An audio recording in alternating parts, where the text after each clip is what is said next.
अस्सलाम वालेकुम दोस्तों, कैसे हैं? तो दोस्तों, इससे पिछली वीडियो पर हमने फॉर लूप पर बात की थी। तो उस पर हमने काफ़ी अच्छा एक प्रोग्राम बनाया था जिससे हम यूज़र से इनपुट लेते थे और उसकी मर्ज़ी के मुताबिक एक टेबल बनाते थे। तो आज हम लूप की दूसरी किस्म यानी व्हाइल लूप की बात करेंगे। तो देखते हैं कि व्हाइल लूप कैसे काम करता है।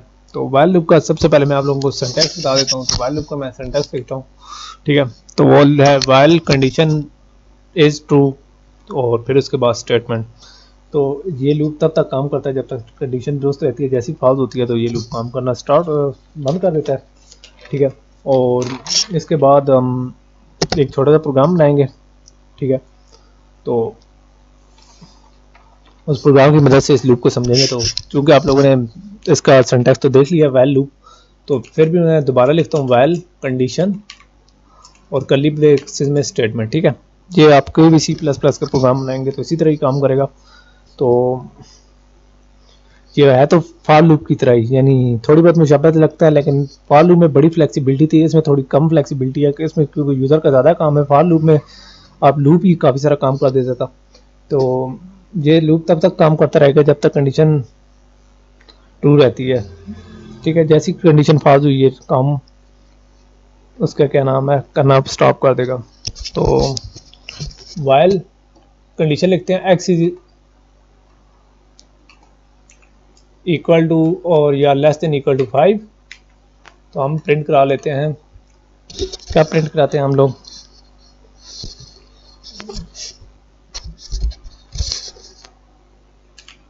सी आउट एक्स ही प्रिंट करा देते हैं। लेकिन यहाँ कोई इशू होगा क्योंकि हमने एक्स पहले से डिफाइन नहीं किया, तो ये एरर देगा, ठीक है। वो कह रहा है एक्स पहले डिक्लेयर करें, तो एक्स डिक्लेयर करते हैं इंट एक्स, ठीक है। तो मैंने एक्स डिक्लेयर कर दिया, इसको रन करते हैं, देखते हैं। ये देखें एक्स की वैल्यू 0, तो ये प्रिंट करता रहेगा। और ये कब तक प्रिंट करेगा? तो मैं आप लोगों को बता दूं कि ये क़यामत चलता रहेगा। क्यों? उसी वजह मैं आप लोगों को प्रोग्राम में दिखाता हूँ। तो इसमें हमने कंडीशन रखी हुई है कि एक्स जब तक 5 से छोटा रहेगा या 5 की इक्वल नहीं होता तब तक ये प्रोग्राम रन करता रहेगा। और प्रोग्राम में ऐसा कोई मैकेनिज्म भी नहीं है कि एक्स की वैल्यू चेंज हो जाए। तो ये तब तक चलता रहेगा जब तक यूज़र इसे रोकेगा नहीं। इससे मुराद क्या है? इससे मुराद यह है कि हमारे प्रोग्राम के पास कोई लॉजिक नहीं है। अगर हम एक्स तो 1 भी डिफाइन यहाँ कर देना, ये तब भी दौड़ता रहेगा क्योंकि इसके पास मैकेनिज्म नहीं है आगे बढ़ने का, ठीक है। तो हमें क्या करना चाहिए? हमें इस प्रोग्राम के अंदर लॉजिक डालनी चाहिए, ठीक है। तो इस प्रोग्राम में हम लॉजिक डालते हैं, तो इसको मैं टर्मिनेट करता हूँ। तो ये मैं आप सारे यूजर्स को बता रहा हूँ कि लॉजिकल एरर्स की तरफ आप लोग थोड़ा फोकस करें, ताकि जब आप कोई प्रोग्राम बनाएं तो उसका क्या नाम है, आपके प्रोग्राम में लॉजिकल एरर नहीं होना चाहिए। नहीं तो वो कंपाइलर भी चेक नहीं करेगा और आपका प्रोग्राम दौड़ता रहेगा, और ऐसे प्रोग्राम बहुत कोलैटरल डैमेज करते हैं। तो इस प्रोग्राम में मैं क्या मैकेनिज्म करूँगे, ये प्रोग्राम टर्मिनेट हो जाएगा थोड़ी देर बाद। सबसे पहले तो मैं एक्स की वैल्यू डिफाइन कर दूँ, ठीक है।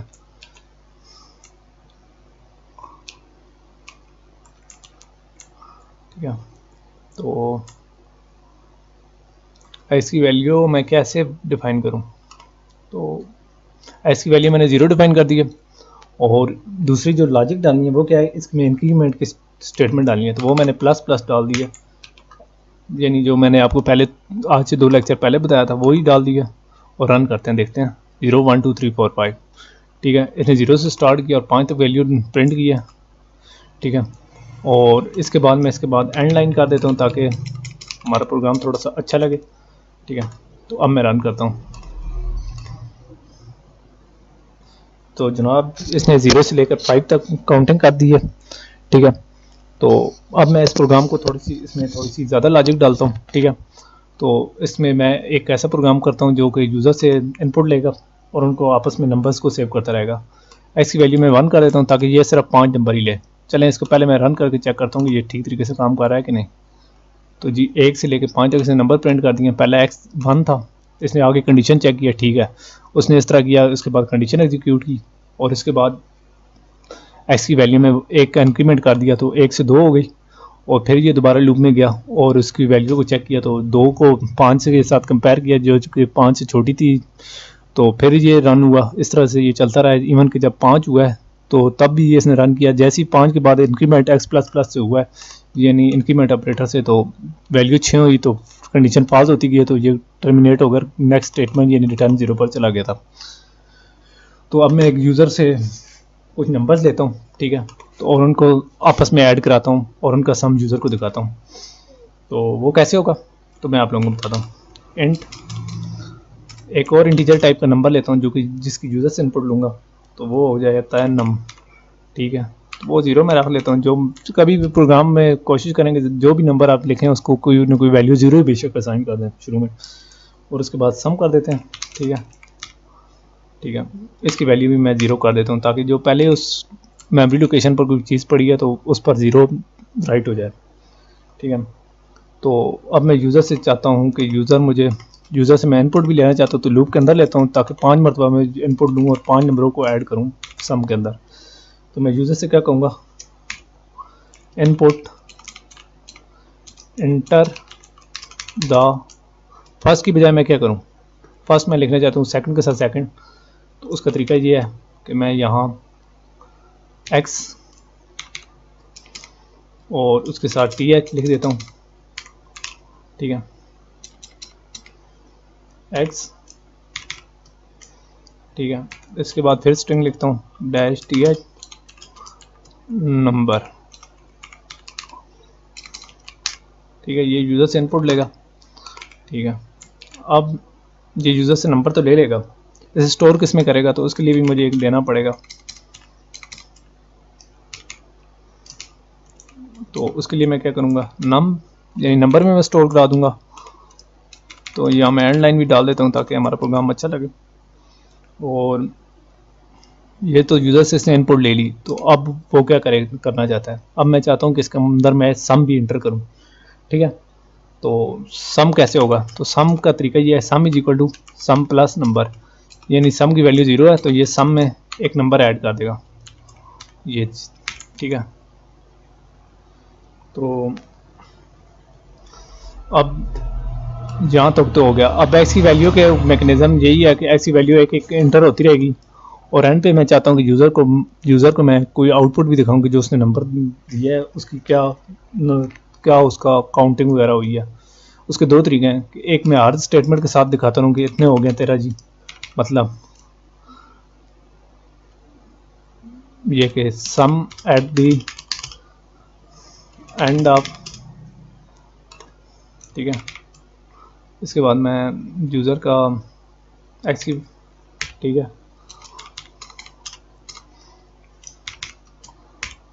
तो th इटरेशन इज, ठीक है। उसके बाद मैं कर देता हूँ सम, तो और उसके बाद मैं लिख देता हूँ एंड लाइन ताकि नई लाइन पर चला जाए।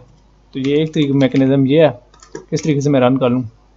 पहले मैं चेक कर लेता हूँ कि इसमें कोई इशू तो नहीं है, ठीक है। पहला नंबर इसने कहा है, ठीक है, एक्स की वैल्यू 1 है, तो मैं उसमें क्या कर देता हूँ 5 एंटर कर देता हूँ। तो वो कह रहा है पहले इटरेशन के एंड पर ये यानी सेकंड इटरेशन, सेकंड क्यों कह रहा है, क्योंकि ये मैंने x प्लस प्लस के बाद इसकी इतनी देर तक x की वैल्यू चेंज हो गई थी, तो मुझे इस लाइन के ऊपर लेकर जाना पड़ेगा। ये लाइन में ऊपर लेकर जाता हूँ, यहाँ में ले आया, ठीक है। अब मेरा प्रोग्राम अच्छे से रन करेगा।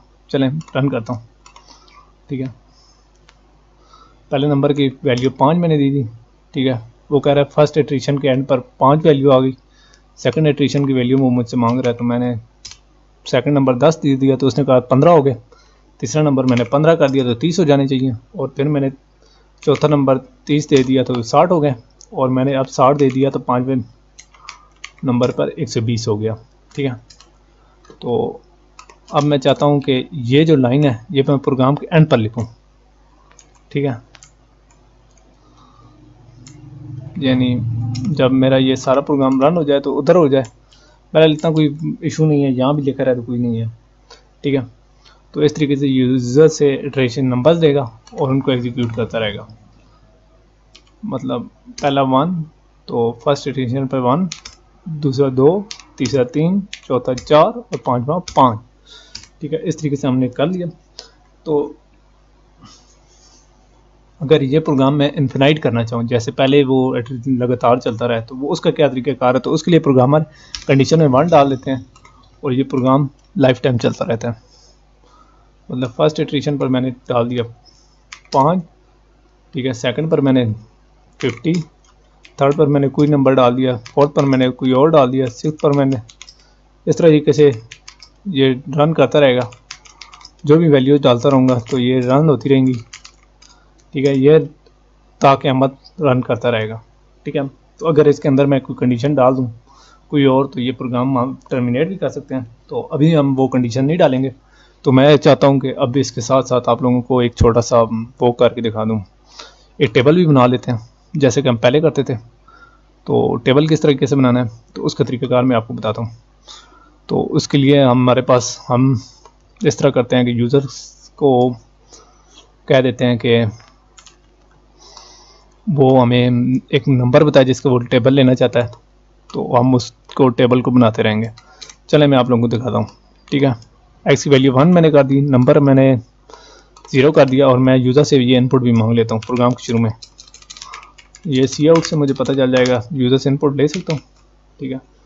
तो see out please enter the number whose table you want, ठीक है। तो मैं 10 तक चाहता हूँ इस टेबल को, तो मैं 10 लिख देता हूँ। और जहाँ मैं यूज़र से इनपुट वाला खाना सारा ख़त्म कर देता हूँ। अब मैं इस तरह करता हूँ कि सबसे पहले मैं एक्स की वैल्यू लिखता हूँ या नंबर की वैल्यू लिखता हूँ। एक्स तो इस खाते में और है, तो ये मैं एक्स की वैल्यू सबसे पहले लिखता हूँ, यानी 1 × 5 इज इक्वल टू, यानी इस तरीके से मैं करता हूँ। तो जो भी है मेरा टेबल 1 × और मैं यहाँ लिख देता हूँ नम, ठीक है। और इनपुट मैं ऊपर ही लेता हूँ, यहाँ से इनपुट को मैं ख़त्म कर देता हूँ, cn, ठीक है। यूज़र से इनपुट भी ले लेता हूँ, या मैं एड लाइन भी डिफाइन कर देता हूँ ताकि लाइन दूसरी लाइन पर चली जाए। तो अब मैं इस तरह करता हूँ कि ये जब तक ये गंद रहेगा तब तक ये मुझे नहीं पता चलेगा कि मेरा प्रोग्राम रन कर क्या रहा है। तो अब मैं ज़रा रन करके चेक करता हूँ कि इसमें कौन कौन सी चीज़ है। जी मैं 5 का टेबल चाहता हूँ, तो ये क्या करेगा 1 × 5 करता रहेगा। तो क्यों? क्योंकि इसमें मैंने मैकेनिज़्म ख़त्म कर दिया है कि नंबर इंक्रीमेंट भी होना है, तो वो मैंने इस तरीके से कर दिया। अब मैं चेक करता हूँ कि ये कैसे रन करेगा। 6 का टेबल चाहिए 1 × 6, ठीक है। अब मैं चाहता हूँ कि 6 पीछे ले जाऊँ और उस दूसरे नंबर को आगे ले जाऊँ, तो वो अपने घर का काम है, तो हम इस तरीके से कर लेंगे। अब मैं चेक करता हूँ कि ये क्या करता है, ठीक है। तो 1 में आगे एक 6 शायद ले गया हूँ और स्टेरिंग में पीछे ले गया हूँ, तो ये मुझे पीछे लेकर जाना पड़ेगा, ठीक है। अब मैं चेक करता हूँ,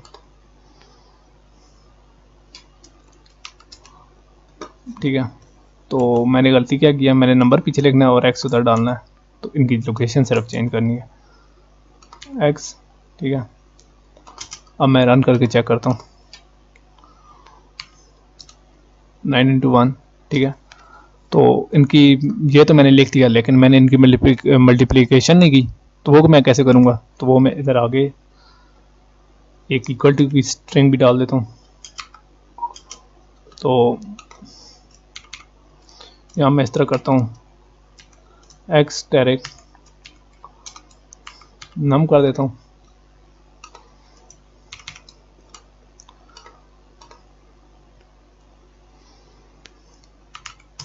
तो 78 का टेबल प्रिंट कर दिया। तो वो जो पहले हम लोग डाला करते थे प्रोग्राम के शुरू में और एंड पर हम जो चीज़ें डाला करते थे स्टार्ट ऑफ द प्रोग्राम, तो वो भी हम कर देते हैं। तो वो कैसे करेंगे, तो वो कैसे करेंगे, तो यहाँ मैं जहाँ से इनपुट दिया इसके बाद में डाल देता हूँ सी आउट, स्ट्रिंग के लिए मैं डालूँगा, और यहाँ मैं बहुत सारे स्टैटिक डाल दूँगा, ठीक है। और इधर एंड कर दूँगा और दूसरी लाइन पर चला जाता हूँ सी आउट तो यहाँ मैं लिख देता हूँ टेबल ऑफ, ठीक है। और इसके बाद मैं डाल देता हूँ किस नंबर का, नंबर लिखकर या मैं रन करता हूँ। अब मैं चेक करता हूँ कि ये प्रोग्राम कैसे रन होगा।